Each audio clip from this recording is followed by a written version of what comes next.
Чакай, ќе чупиш лопатата, бе. Дай лопатата. Стига, бе. Стига, ще му обидно. Изкривме лопатата. Стига. Защото отръвне. 5 лева му направиха на човек акта за тебе.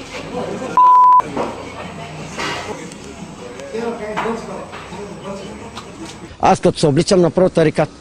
И 10 приятелки да имам, хубав съм. Не като тях да отивам да се свагам. И да съм лежал в затвор на тарикат съм, не като тях да се свагам, или майка ми да свагам, или да отивам се също да простотувам. И си гледам работата. Това е от мене.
Бабаре, сваля ми от гара. Снимай малко тук, човек.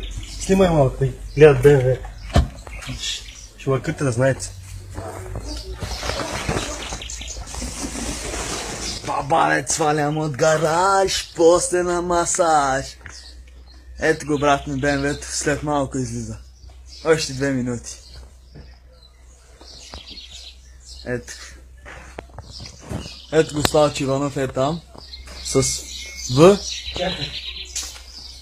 Къде е ключите на БМВ-то? Ето той ги има, не? Ха-ха. Добре, добре. Ай, бай.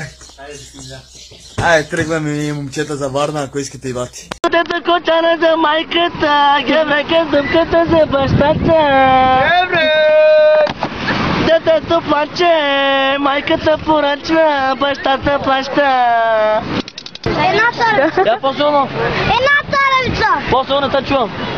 Една царевица. Какво те е краставица ли? Вие царевица. Моля? Царевица. Какво е то нещо? Яде ли се, пие ли се?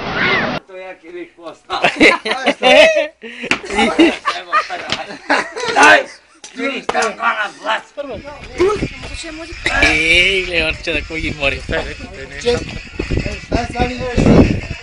Я съм изкупа с оража! Мата ферангата!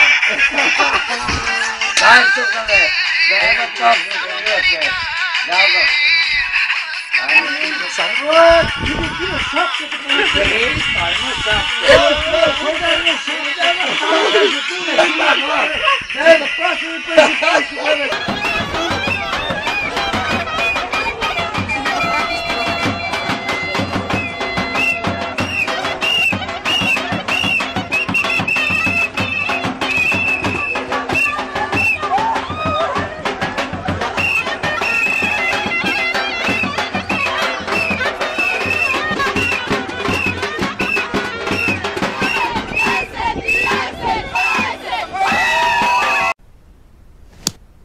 Никой не спомена за мен, че съм най-хубавата фолк певица. Малко се обидих така. Ти искаш да си най-глупавата така? Не бе, просто да ме такават за по-известна и така. Коя беше последната книга, която прочете? Последната си книга беше... Не твоята, Сме девствени. къде? В пъпа, в ушите. Какво викаш? Какво викаш, господин полицай? Хубаво го виж да ти го набра по там.